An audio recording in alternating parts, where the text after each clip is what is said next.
Hey YouTube.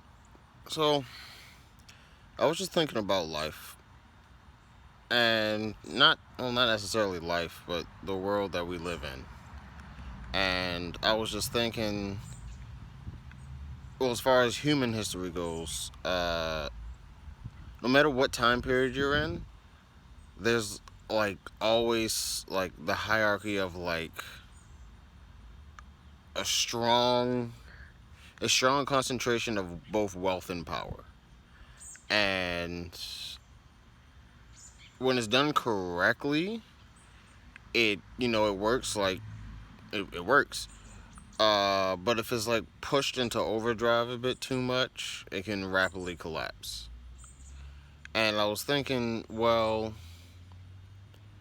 this relates to a George Carlin stand up. George Carlin's pretty funny, pretty informative actually. But all like rich people do, powerful people have to do is like just figure out ways to separate people. And it's so crazy. And it's like when you think about how many distractions there are. There's so many distractions. I think about even entertaining things. Entertainment is probably like the biggest distraction. It's probably the easiest because it doesn't feel like it's a distraction in the moment unless you're actually trying to do something else. Like imagine if you're I don't know, you're at work or you're doing homework of some kind and you're sitting there thinking like, "Oh, let me just watch this TV show real quick before I actually do my homework or something." It's like one TV show, and it's like that's a distraction because if the TV wasn't on or whatever the case might be, then you'd be able to do it. But when you don't have like a goal just like right in front of your face, it's not as easily seen. It's not like when you take the effort to consciously focus on something like here's my homework, I'm going to put it in front of me, here's my pencil, I know I have to complete this. It's in my face. It's right in front of me. But for all the things that aren't in front of you, think about how, I don't know, from little things being a distraction, like, oh, that person's shoes caught my eye, and now you start thinking about shoes, or I don't know, sports. A lot of people enjoy sports. Some people, sports is their livelihood. There's nothing wrong with that, but let's say a good example is what the pandemic is doing right now. So all the people like you got rid of you didn't get rid of every distraction because some people will just find some, but you get rid of many distractions, right? You get rid of people's jobs. A job is a distraction because while you're doing that, you're not really focusing on other things. You could be focusing on other things in your head, like, oh, what about my kids, my friends? This job sucks or whatever, or you might enjoy your job, whatever the case may be. But that's like a chunk of your time, like 8 hours of your time working, like you're not thinking about certain things. So a job could be a distraction. Sports could be a distraction. Tabloids, like what's up with this new celebrity? Social media is a huge distraction. And it's like once they chipped away at that, all like took away clubs and people had to stay home, whether you got fired or working from home, furlough, whatever case may be. Multiple things were like removed, right?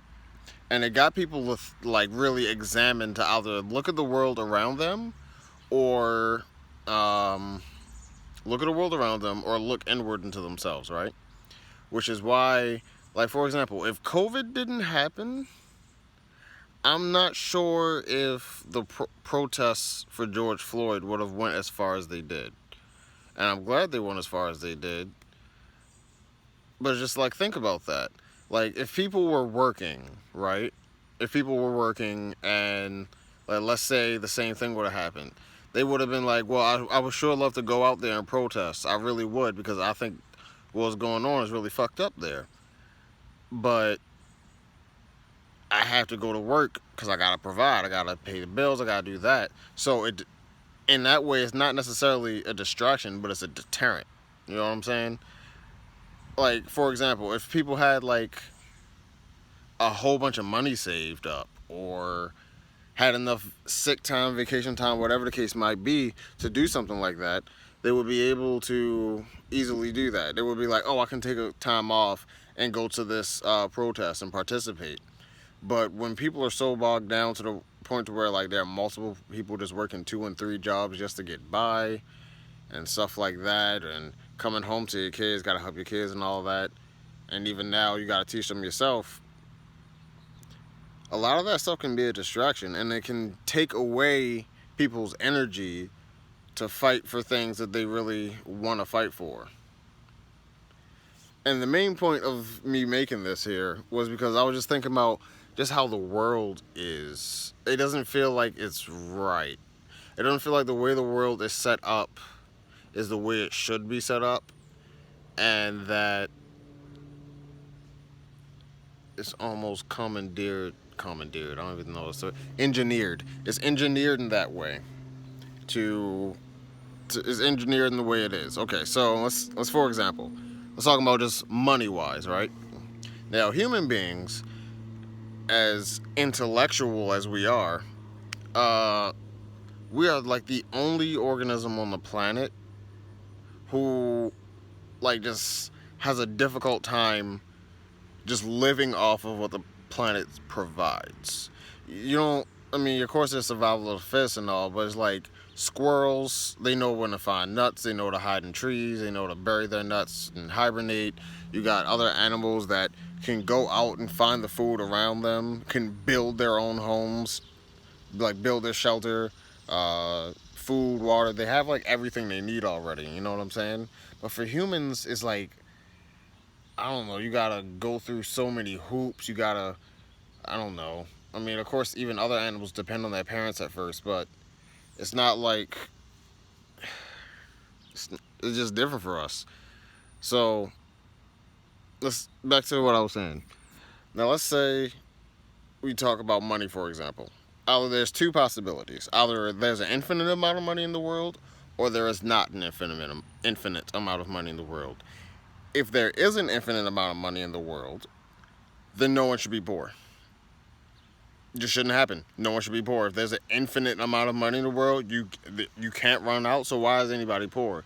If you go along the lines of there is a finite amount of money in the world, then that means if one person has a whole bunch of money, by definition, that limits what other people have. So let's say you have a society of 100 people, right? Just keep it simple. A society of 100 people. And in that society, they share, well, the total amount of money among them is $1 million.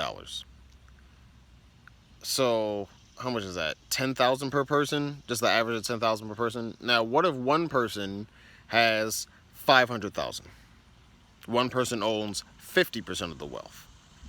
Then that one person will have 500,000, while the other 99 can only have up to $500,000. Like they have to share $500,000 amongst themselves.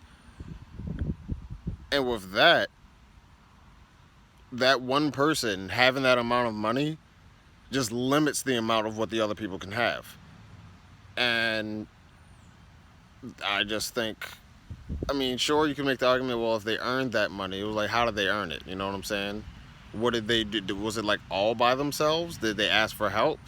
Did they benefit from, I don't know.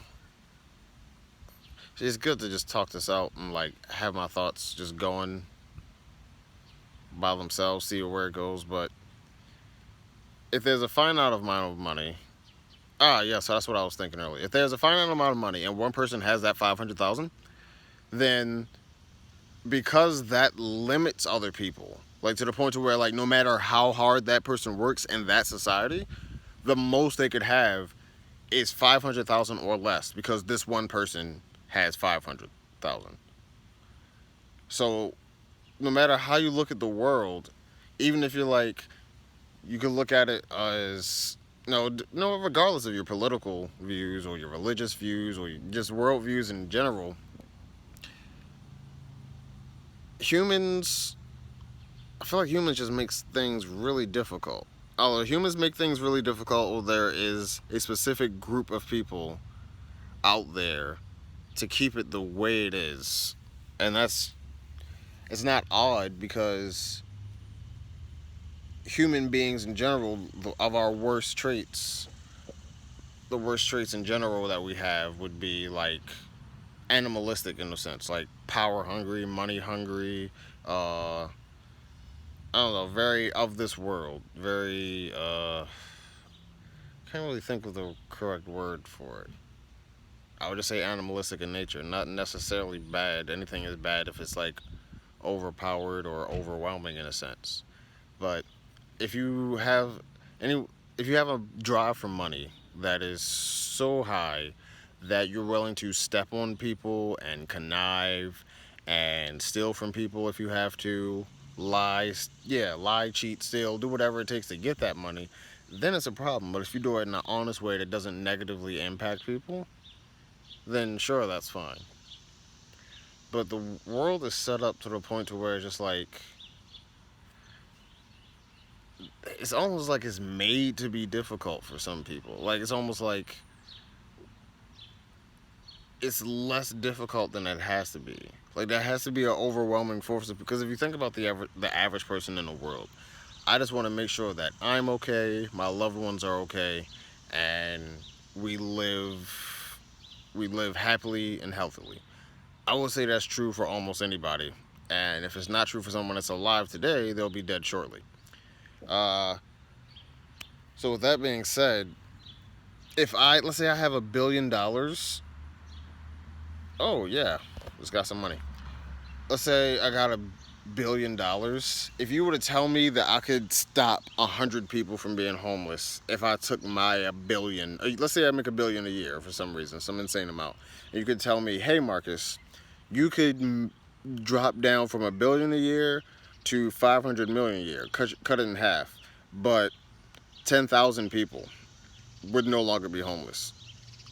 If you say to that, no, I'd prefer them stay homeless, I think you're a bad person because it's like a lot of people like to say, oh, well, if people are struggling, they're living above their means.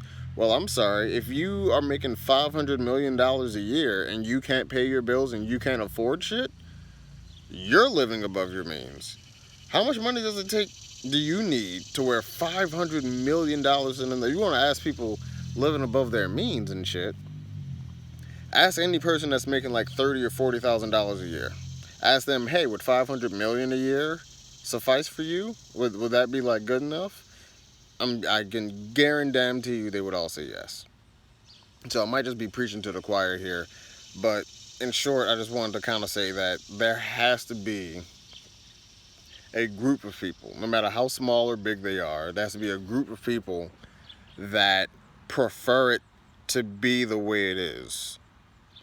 There's a group of people that prefer that a majority of the people are constantly in a state of struggle, constantly worrying about their next bill, their next food, where are we going to get water, we need some clothes, we can't do that. Like people rationing money, people rationing medicine, which is fucking crazy. It's just like,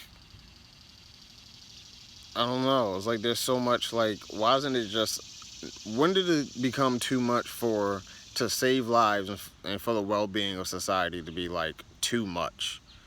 Uh, Even if it's like, let's say a pharmaceutical company, they make a drug, and then like, of course you're gonna want profit for the drug you make. Yeah, but when you friggin' price gouge people, like let's say you were gonna originally, like if you didn't price gouge people, you would get 250 million in revenue. Okay, yes, 250 million, not revenue, but let's just say gross. So that way, no, wait, no, not gross, net. I'm thinking net. Let's say you get 250 million net pay after all your, I don't know the proper terminology, obviously, but after all your expenses are cut out, I believe that's net. The net money that you earn, the revenue, is 250 million. Now, if you say no, I'd rather price gouge so that way I get 5 billion, It's like, yes, but your price gouging will directly affect whether or not people are able to get that medicine, and then they will die. So you're literally choosing, yes, people will die, but I'll be richer. And I don't know what kind of person you have to be to do that. So in short, uh, this world is crazy. Keep close eye on the distractions. Everything is a distraction. The most amazing things that you enjoy, uh, whether it be shit, even somebody's company, um, whether it's a video game, movies, TV, the news, especially the news, uh, social media, what your friends are doing, what's trending right now. All these things, if they put you in a hyperactive state and they distract you from how you're feelings, how you're feeling, how you're doing, because life can be to the point to where you want to like almost kind of run away from it, and I definitely get that. And it's easier said than done, of course, because if it was easier to pay attention to yourself, how you're feeling, how certain people and situations make you feel, um, to actually be like, no, I don't much care for that. I'm going to do this from now on. People are creatures of habit. They deal with what they're comfortable with, and especially if what's comfortable for them makes them happy. And that's got to be the hardest thing to really grapple with, like short-term happiness versus long-term happiness. This will make me happy in the moment, but my overall life, this will keep me in the same spot. Or is a pain in the ass right now, but in 2 years, I'll be in an amazing spot. I don't know. I feel like if the world would be a much better place if they cut out distractions, or they cut out all the obstacles that are put in place so that people don't speak up when they see something they don't like. There's a lot of things that are just like that. Uh, if we have these things in place, if we have these distractions, when people see injustices, when people see, okay, that's obviously fucked up, we should change that, they're less inclined to do so because their mind has just been blocked by so many other things. And I don't know. Part of me wants to revolutionize the world. That will require enough people to be like aware of what's going on. Like, once you realize that the entire planet is kind of like a farm, that's what comes to mind. A human farm. It just really.